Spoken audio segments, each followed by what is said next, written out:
Digital logic design. तो आज के इस लेक्चर में हम सिंप्लीफिकेशन ऑफ बूलियन एक्सप्रेशंस पढ़ेंगे जो कि कुछ रूल्स के ज़रिए सोल्व होंगे। ठीक है, तो आइए स्टार्ट करते हैं टाइम ज़ाया किए बगैर अपने लेक्चर को। तो मैंने ये लिख दिया है एक boolean expression a plus B multiply by A plus C. तो ये एक बूलियन एक्सप्रेशन है, इसको मैंने सिंप्लीफाइड फॉर्म में लेके जाना है यूजिंग दीज रूल्स। ये जो 1 से लेकर 11 तक रूल्स लिखे हुए हैं इनको मैंने यूज़ करते हुए इस फॉर्म को मैंने सिंप्लीफाइड फॉर्म में लेकर जाना है। तो आइए स्टार्ट करते हैं। सबसे पहले मैंने इन दोनों को मल्टीप्लाई करवा देना है। ठीक है, तो मैं मल्टीप्लाई करवाता हूँ a into A plus A into C plus B into A plus B into C. ठीक है, तो अब देखते हैं हमने एक तरीका करना है। हमने हर एक्सप्रेशन को सोल्व करने के बाद मतलब इस एक्सप्रेशन को सोल्व किया ये बना है, तो अब हमने इसके एक्सप्रेशन के अंदर देखना है, इस एक्सप्रेशन के अंदर देखना है कि यार इनमें से कोई रूल तो नहीं लग रहा, इन रूल्स को लगकर कोई चीज़ सोल्व तो नहीं हो रही। तो आइए देखते हैं। तो हमने देखा कि ये पहला ही इन रूल से सोल्व हो रहा है।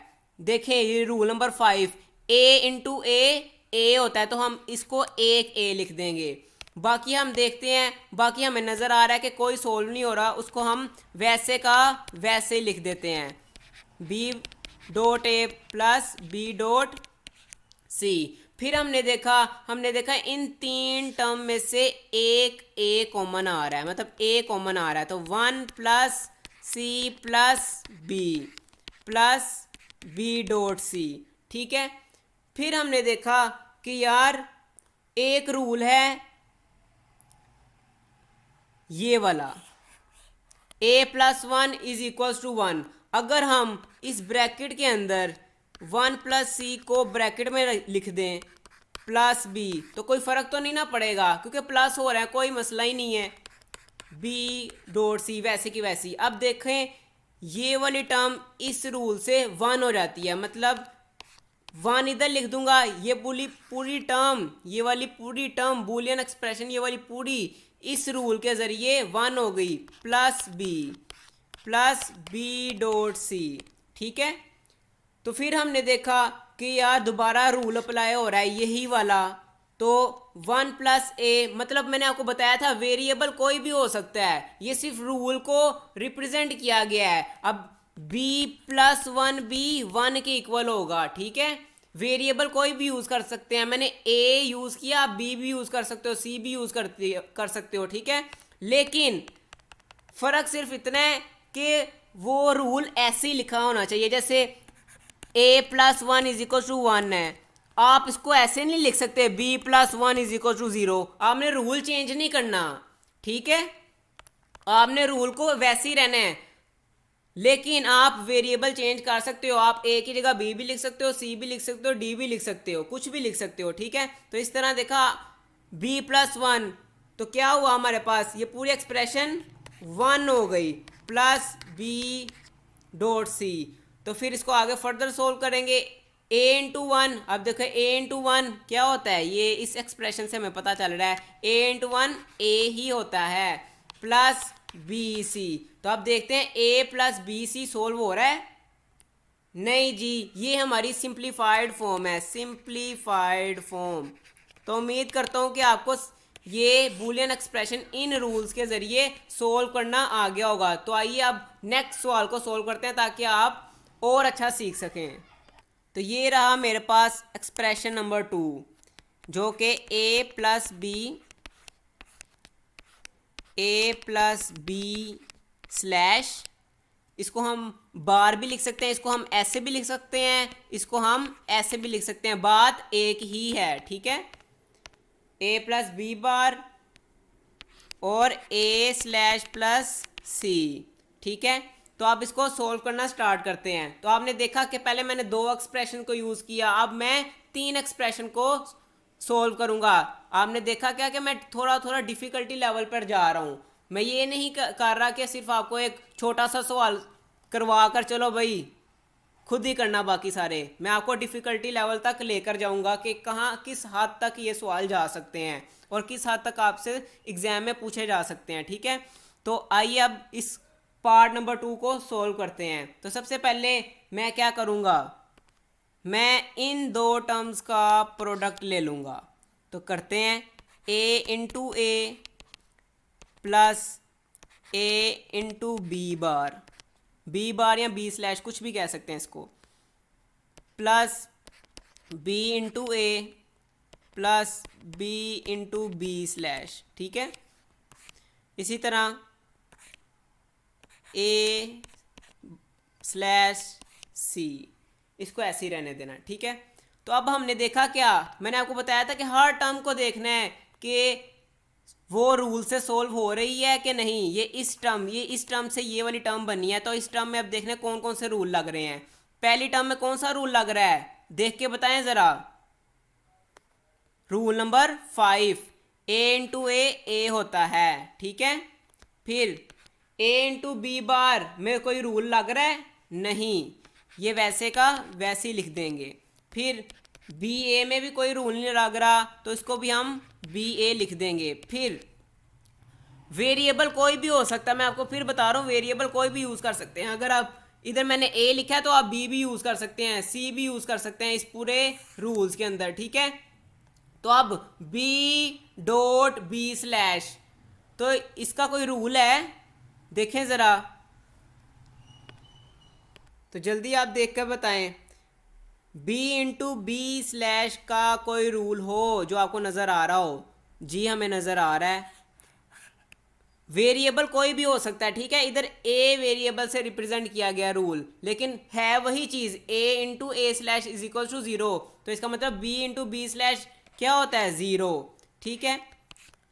तो ये हमारी बूलियन एक्सप्रेशन और सिंप्लीफाइड हो गई।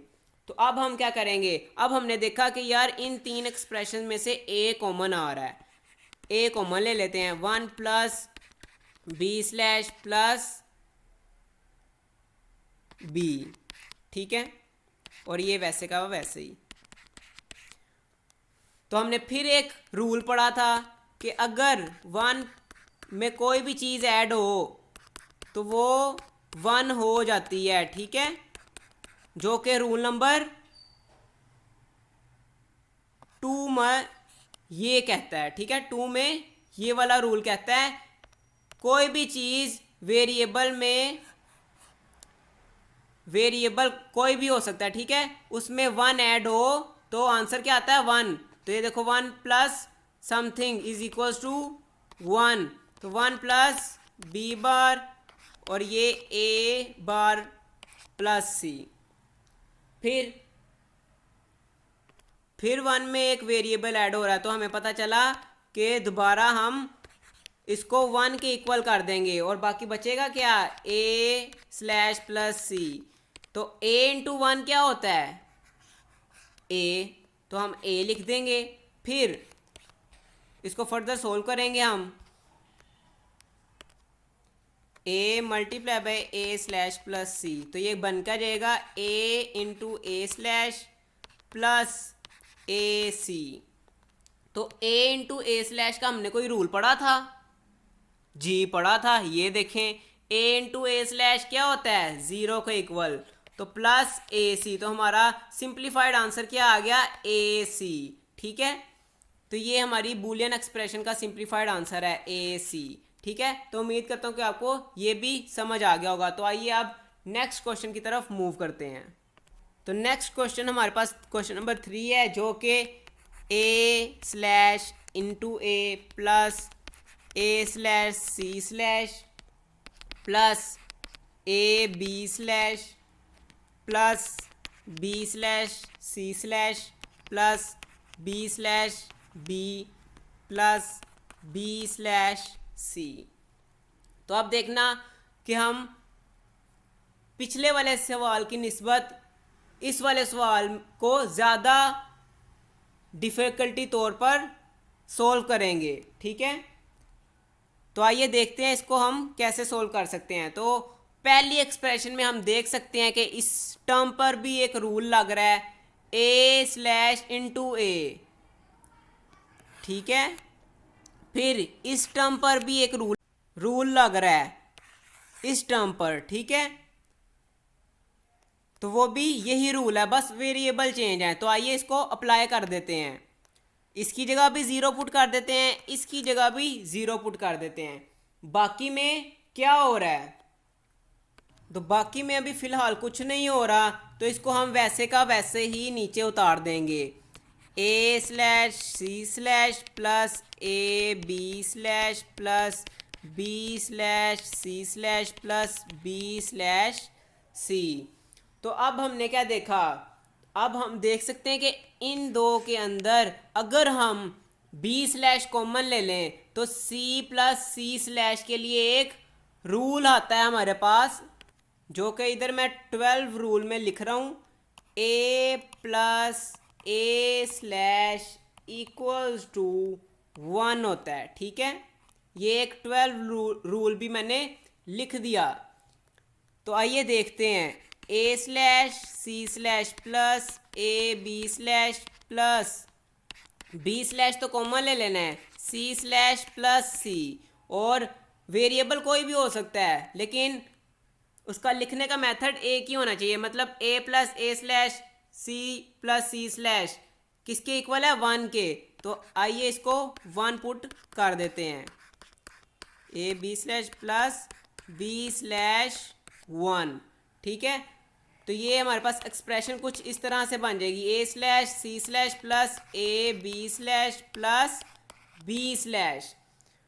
तो अब हम क्या करें, तो अब हम अगर इस एक्सप्रेशन में से बी स्लैश को कॉमन ले लें, ठीक है, तो a slash c slash plus a plus 1 और बी स्लैश हमने कॉमन ले लिया, ठीक है। तो हमने क्या पढ़ा था रूल नंबर 2 में कि a plus 1 is equals to 1, मतलब कोई भी वेरिएबल हो उसके अंदर 1 ऐड हो तो वो 1 हो जाता है, ठीक है। तो इसको हम लिख देते हैं a slash c slash plus 1 into B slash, जो कि हमारा इक्वल आएगा a slash c slash plus b slash, जो कि हमारा सिंप्लीफाइड आंसर है। ये आगे सोल्व नहीं हो रहा, तो यही हमारा सिंप्लीफाइड आंसर है, ठीक है। तो उम्मीद करता हूँ कि आपको पार्ट नंबर 3 भी समझ आ गया होगा। तो आइए पार्ट नंबर 4 की तरफ मूव करते हैं, जो कि मेरा लास्ट पार्ट है आपको प्रैक्टिस के लिए करवाने के लिए, ठीक है।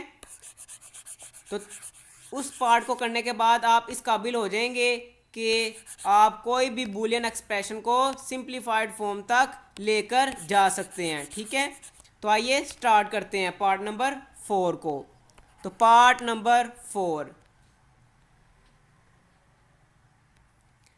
A B C slash d slash plus a b slash c slash d plus a B c d slash plus a B c d, ठीक है। तो आपने देखा कि हम एक सिंप्लीफाइड क्वेश्चन नंबर 1 से स्टार्ट हुए थे और ये हम कितने कम्प्लेक्स क्वेश्चन पर आ गए हैं, और हमने देखा कि हमें साथ साथ समझ भी आ रही है कि ये बेसिकली हो क्या रहा है। सिर्फ हम ये 11 या 12 रूल्स हैं, इनको अप्लाई करते जा रहे हैं और एक एक्सप्रेशन को सिंप्लीफाइड फॉर्म में लेकर आ रहे हैं। तो आइए स्टार्ट करते हैं इस क्वेश्चन को सोल्व करना। तो पहले एक्सप्रेशन में हमने देखा कि इसके अंदर से क्या चीज़ कॉमन आ रही है।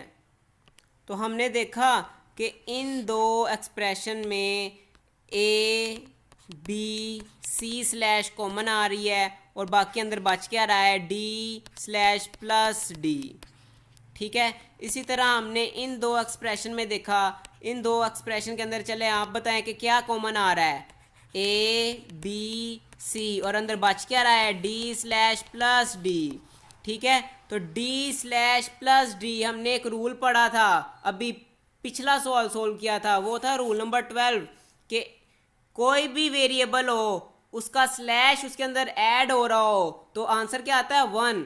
तो आइए सोल्व करते हैं, ए बी सी स्लैश और ये आएगा 1 plus a B c d plus d slash 1 के इक्वल होता है, ठीक है। तो अब हमारे पास सिंप्लीफाइड फॉर्म आ गई a B C slash plus a B c. तो इसमें भी हम देख सकते हैं कि क्या चीज़ कॉमन आ रही है। सिर्फ हमारा मेन काम ये होता है कि हमने किसी तरह अपने एक्सप्रेशन में ये रूल्स बनाने होते हैं। ठीक है, अब ये रूल मैं कैसे बनाऊंगा, जैसे मैंने कहा है कि ए बी मैं कॉमन ले लूंगा, ये सी स्लैश प्लस सी, ये मेरे पास एक रूल है, मैंने बना दिया रूल। ठीक है, खुद से कुछ ऐसा करना है कि रूल बन जाए, बस हर टर्म में कुछ ना कुछ ऐसा करना है कि रूल बन जाए। ठीक है, तो सी प्लस सी स्लैश मतलब रूल हमारा रूल नंबर 12 हमें कह रहा है कि A plus A slash is equal to 1, मतलब कोई भी वेरिएबल हो उसका स्लैश उसके अंदर ऐड हो तो आंसर क्या आता है 1। तो ए बी इंटू 1, तो हमारे पास आंसर क्या आता है ए बी। तो ये हमारा सिंप्लीफाइड फॉर्म में आंसर आ गया। ठीक है, तो उम्मीद करता हूँ कि आपको सिंप्लीफिकेशन ऑफ बूलियन एक्सप्रेशन बहुत अच्छे तरीके से समझ आ गया होगा। मिलते हैं नेक्स्ट वीडियो में, तब तक के लिए अल्लाह हाफिज़।